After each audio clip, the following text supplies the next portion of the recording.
Caulk the sill in the rough opening in a double helix pattern.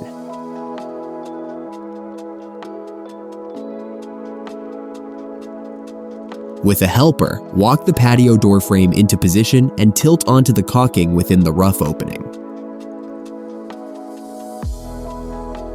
Remove one of the factory-installed lock keeper screws and replace with a 1 3-inch screw to secure the door to the rough opening.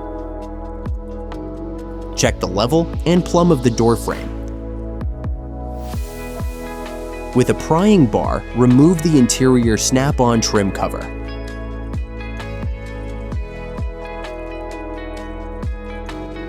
To ensure the door's reveal is plumb, fasten the patio door's interior frame to the wall frame using 3-inch screws. Place the screws 6 to 8 inches from both the top and bottom, and then every 24 inches in between. Be careful not to over-tighten.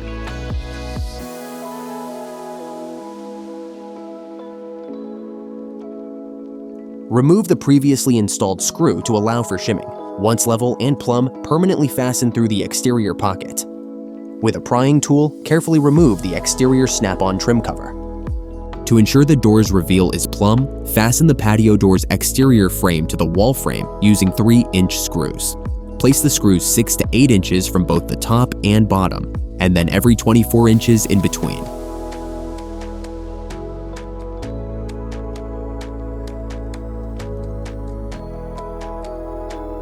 Check that the gap between the door panel and frame is even all the way down. Use a Phillips screwdriver to access the roller adjustment holes located near the bottom rear on both sides of the door panel. Adjust the left and right rollers evenly to set the reveal and level the sash. Avoid lowering the panel too far, as this can cause the sash to bottom out on the sill and affect operation. Check the reveal of the door for an even gap.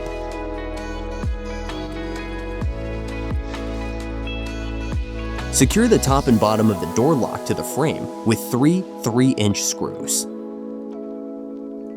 Loosen the 3 lock screws to adjust the vertical alignment with the door latch if necessary.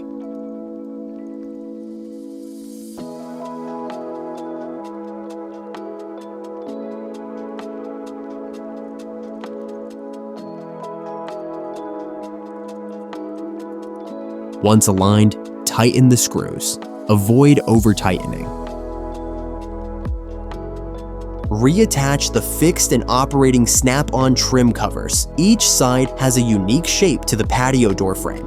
Lightly hammer the snap cover into place from top to bottom on the operating side. Lightly hammer the snap covers into place on the fixed side.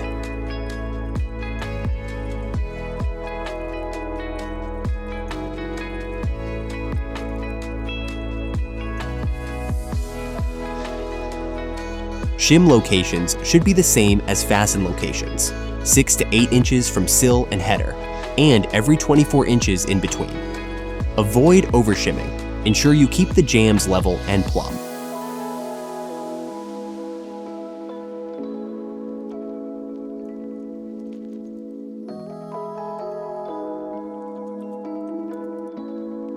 Apply spray foam to any gaps between the door and the opening on the interior.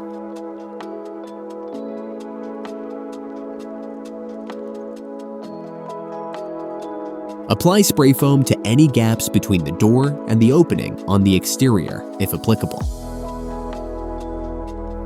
Test the sliding screen door and adjust the screen keeper if necessary. If your patio door was ordered with a kick lock, then place the sliding door lock rail into the bottom track.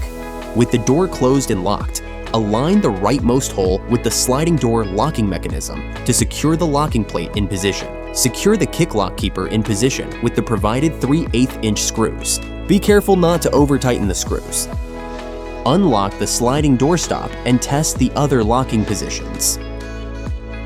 Once the locking plate is in the correct position, secure it with a second 3/8-inch screw just behind the sliding door. Test the sliding door.